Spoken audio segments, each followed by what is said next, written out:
Welcome to True Crime Case Files. Today, we take you to a luxurious cruise ship sailing through the crystal clear waters of the Caribbean. What started as an adventurous getaway quickly spiraled into a tragic nightmare. For one couple, the fantasies they sought to explore led to a deadly conclusion that left a man dead and a wife on the run.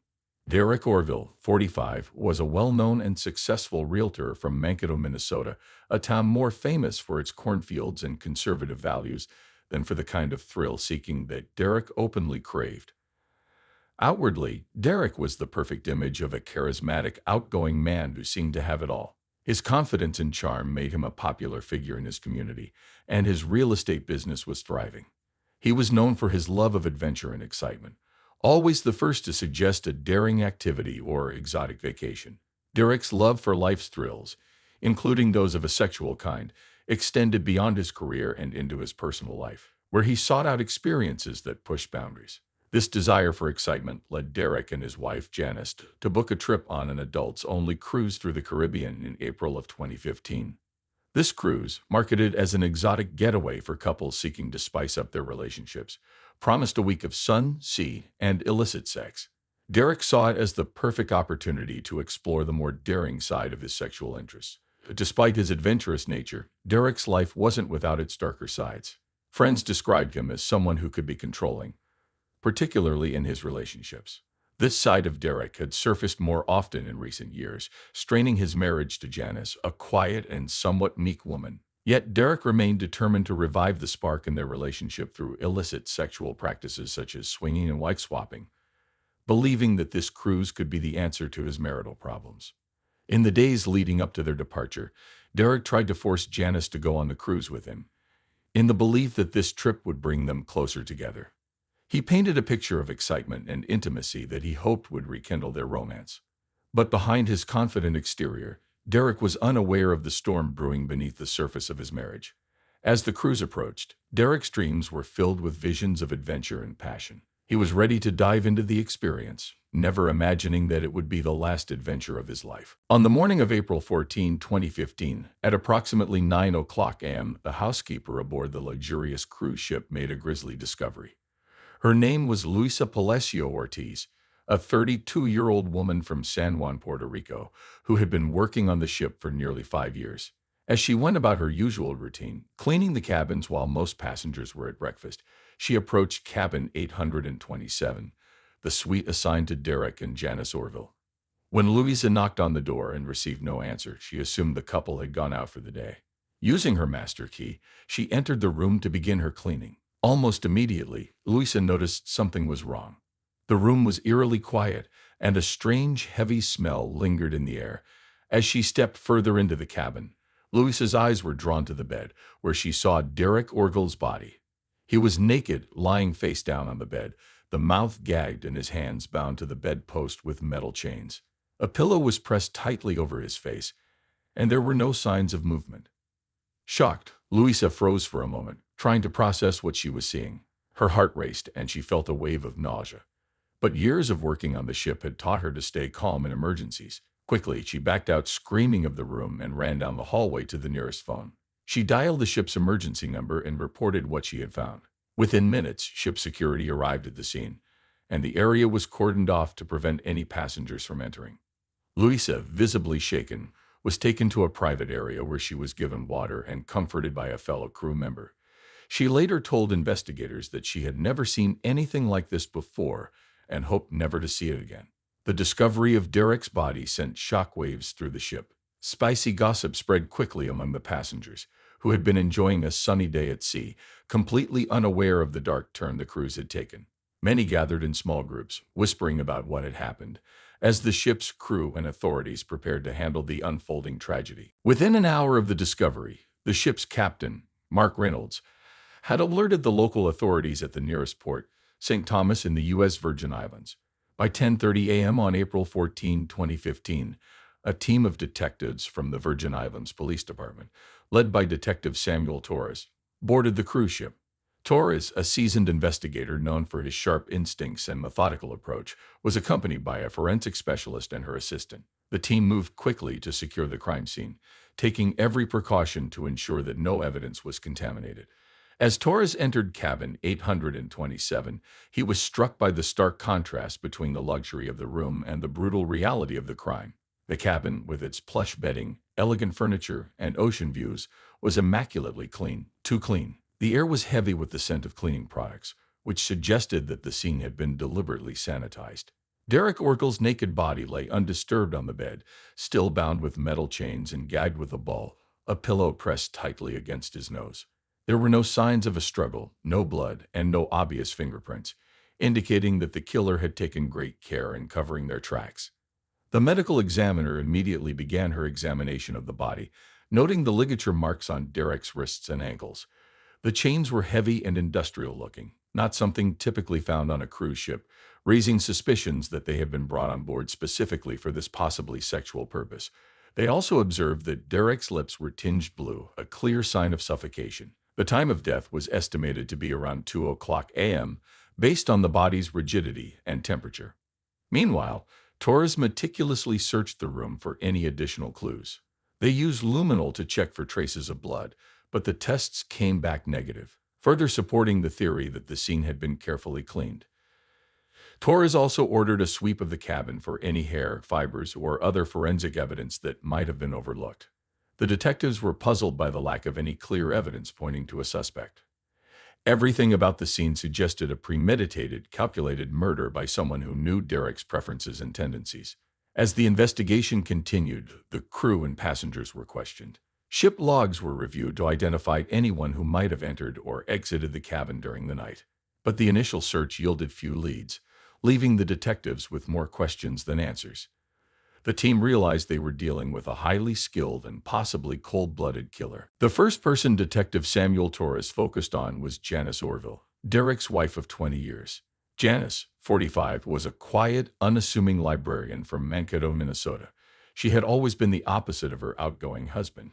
Where Derek was adventurous and charismatic, Janice was reserved and meek. Her friends described her as a kind but somewhat timid woman who often felt overpowered by Derek's larger-than-life personality. She had spent most of her life supporting Derek's ambitions, including his desire to sexually experiment with this adults-only cruise. When Torres brought Janice in for questioning on the afternoon of April 14, she appeared visibly shaken, her hands trembling as she clutched a tissue.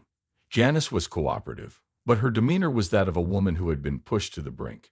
As she recounted the events of the previous night, her voice was soft, barely above a whisper. She told Torres that Derek had been excited about the cruise, particularly about exploring their sexual relationship in new ways, something that had always made her uncomfortable. Janice admitted that she had reluctantly agreed to participate in Derek's wife-swapping fantasy, hoping it would satisfy her husband's increasingly kinky sexual needs. But as the days went on, Janice, already off-kilter, having never even seen the ocean in her life, became increasingly uneasy with her husband's sexual arrangements. She described feeling trapped by Derek's insatiable appetite for bizarre sexual situations, and disgusted by the situations he practically forced her into. The night before Derek's death, the couple had argued in their cabin. Janice told Torres that Derek had demanded her to have sex with Marina Davis Lockley, one of the other participants in the wife-swapping arrangement, while he watched. Janice had refused, leading to a heated argument. She admitted to feeling both angry and humiliated, but she insisted that she had left the cabin to cool off, spending the night walking around the ship's deck, staring out at the ocean, and praying for strength. Torres pressed Janice on the details of the argument, trying to determine if her anger could have driven her to kill Derek. However, Janice remained calm and composed, showing no signs of the rage that might have led to such a brutal murder. Despite her discomfort with the situation, Janice maintained that she would never have harmed Derek, whom she had loved for so many years. The detectives noted her demeanor, but they couldn't ignore the potential motive, a combination of fear, resentment, and desperation that made Janice a key suspect. The second suspect in Derek Orgel's murder was Brian Davis, a 47-year-old investment banker from Long Island, New York. Brian was everything Derek admired: successful, confident, and charismatic, with a reputation as a ladies' man. He had been married to Marina Davis Lockley, a serene British yoga instructor, for 10 years, but their relationship was anything but traditional. Brian and Marina were in an open marriage, a fact they were open about, particularly during this adults-only cruise. Ryan's involvement in the wife-swapping arrangement had started as a thrill-seeking adventure, something he was always up for. Friends described him as a smooth talker who could charm anyone into doing almost anything. On a cruise, Brian quickly bonded with Derek, who shared his enthusiasm for pushing sexual boundaries. The two men seemed to hit it off immediately, and by the third day of the trip, they had agreed to swap wives. But it wasn't just Derek's wife, Janice, who caught Brian's eye. Ryan also became attracted to Derek himself, enjoying the power dynamics that Derek liked to impose, and the two regularly heading to the nearest bathroom to have sex with each other. When Detective Samuel Torres brought Brian in for questioning, Ryan was dressed in a casual polo shirt and khaki shorts, looking more like someone about to hit the golf course than a murder suspect. He was relaxed, almost too relaxed, as he spoke to Torres. Brian admitted that he and Derek had become close and had even become sexual partners. However, he denied any involvement in Derek's death. Brian claimed that the last time he saw Derek was the night before, during a tense encounter where Derek had demanded that Brian and Marina engage in a sexual act with Janice while he watched. Brian, who said he, quote, hates conflict, said the situation had become uncomfortable, and he had left the cabin with Marina, returning to their own room for the night. Torres noticed that Brian's calm demeanor never wavered, even when the questioning became more intense. Brian spoke confidently, his answers quick and to the point. He acknowledged that the wife-swapping experience with Janice and Derek had not been what he expected, admitting that the tension between the couples had escalated as the week went on. However, he insisted that while the situation had grown awkward, he had no reason to kill Derek. Brian's alibi, spending the night with Marina in their cabin, was supported by key card records, but Torres couldn't shake the feeling that Brian was hiding something. The motive was clear: jealousy, desire, and a hunger for control. Ryan's interest in both Derek and Janice, coupled with the possibility of a love triangle turning deadly, made him a prime suspect. But without solid evidence, Torres knew he needed more to connect Brian directly to the murder. The investigation took a significant turn on April 16, 2015, 2 days after Derek Orgel's body was discovered. The morning was overcast, with a light drizzle making the deck of the cruise ship slick. Detective Samuel Torres was growing frustrated. Despite the interrogations and a meticulous search of Derek's cabin, the team still hadn't uncovered any decisive evidence pointing to the killer. The crime scene was clean, and the few witnesses were either too intoxicated or too focused on their own affairs to provide useful information. But that morning, new evidence emerged that changed the direction of the investigation. A maintenance worker named Caloy Mendez, who had been cleaning the ship's storage rooms, found a small, nondescript digital camera tucked away behind some cleaning supplies. The camera looked out of place, and its memory card was missing. Caloy, who had heard about the murder on the ship, immediately turned it over to the ship's security team. They, in turn, passed it on to Torres and his team. The camera was a simple, handheld model, the kind anyone might carry on vacation. It was slightly scuffed, suggesting it had been hastily discarded. Torres hoped the camera might contain some useful information, so he sent it to the forensic lab on board the ship for analysis. Within a few hours, the technicians had managed to recover several deleted files from the camera's internal memory. What they found was shocking. The recovered footage showed several sexual encounters between the two couples involved in the wife-swapping arrangement, Derek and Janice Orville, and Brian and Marina Davis. The videos, recorded without Janice's knowledge, revealed the increasing tension and discomfort she felt, particularly during the final night of Derek's life. One of the most disturbing clips showed a heated argument between Derek and Janice in their cabin. Derek, visibly angry, was pressuring Janice to participate in a sexual act with Marina while he watched. Janice was seen crying, pleading with Derek to stop, but he refused. The video cut off abruptly, but it was clear that Janice had been pushed to her emotional limit. This new evidence provided a much clearer picture of what might have happened that night. It also gave Torres a better understanding of Janice's state of mind in the hours leading up to the murder. The footage, combined with her earlier testimony, suggested that Janice's fear and desperation had reached a boiling point, possibly leading to Derek's death. Torres now had the motive he needed, but he still needed to confirm if Janice had actually committed the murder. The third suspect in the investigation was Marina Davis Lockley, a 39-year-old yoga instructor from Stoke-on-Trent, England. Marina was known for her calm demeanor and spiritual outlook on life. She had met her husband, Ryan Davis, 10 years earlier while teaching a yoga class in New York City. Despite their different backgrounds, Marina being quiet and introspective, Brian being outgoing and ambitious. The couple seemed to complement each other. Their open marriage, however, was a source of curiosity and sometimes judgment from those who knew them. Marina had initially been reluctant about the wife-swapping arrangement that Brian and Derek had proposed. She wasn't as adventurous as her husband and felt uncomfortable with the idea, but she agreed to it in an effort to keep their marriage strong. As the cruise progressed, Marina found herself increasingly uneasy with the sexual dynamics between the two couples. Derek's dominant behavior, particularly his insistence on controlling the situation, clashed with Marina's desire for peace and balance. She began to distance herself from their wanton sexual activities, often retreating to the ship's yoga classes or spending time alone on the deck, staring out at the endless Caribbean Sea. Detective Samuel Torres brought Marina in for questioning after the disturbing footage from her camera was found. The videos, however, clearly showed Marina's discomfort during the sexual encounters, and Torres wanted to understand her state of mind. Marina appeared calm, but there was an undercurrent of tension in her eyes. Torres began by asking Marina about her relationship with Derek and Janice. Marina admitted that she felt sympathy for Janice, who seemed overwhelmed by Derek's controlling nature. She also expressed regret for agreeing to the wife-swapping arrangement, acknowledging that it had brought nothing but stress and anxiety. She admitted to the videos, saying that she had secretly recorded all their sexual encounters on the cruise for pragmatic reasons only. She told police she was planning to sell the footage to an adult film company as she and Brian were in deep financial trouble. When Torres pressed her about the night of Derek's murder, Marina's calm facade began to crack. She admitted that she had left Derek in Janice's cabin early, unable to bear the situation any longer. However, she denied any involvement in Derek's death.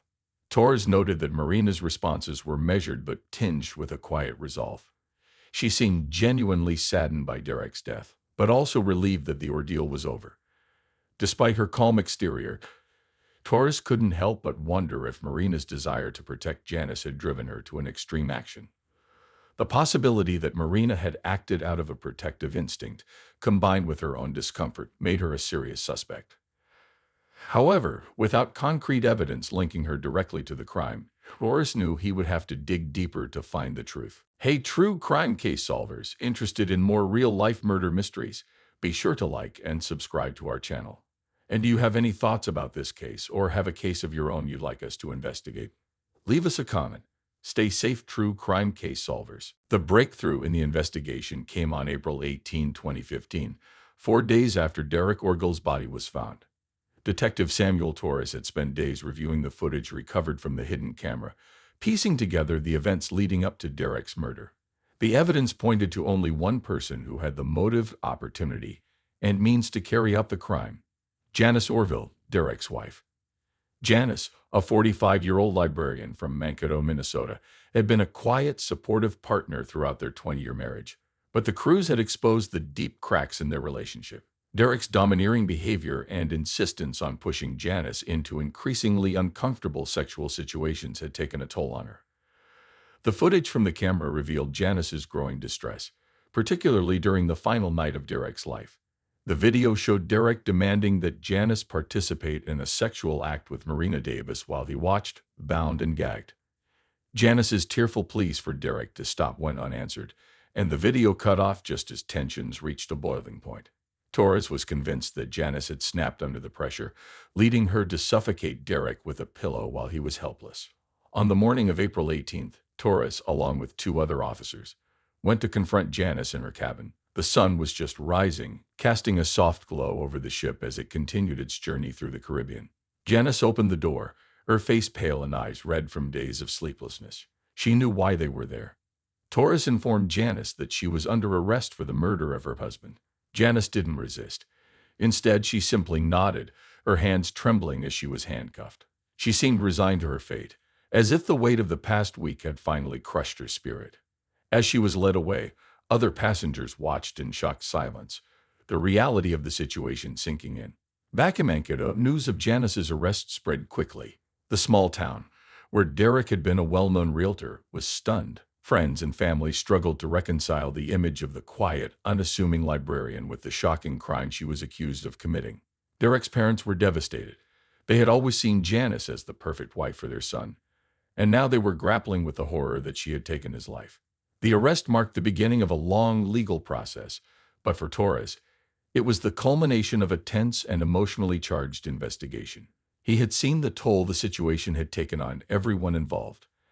And while Janice's arrest brought some closure, it also left many questions about the true nature of the relationship between Derek and Janice, and how it had all gone so terribly wrong. Janice Orgil's trial began on October 12, 2015, in Miami-Dade County Court.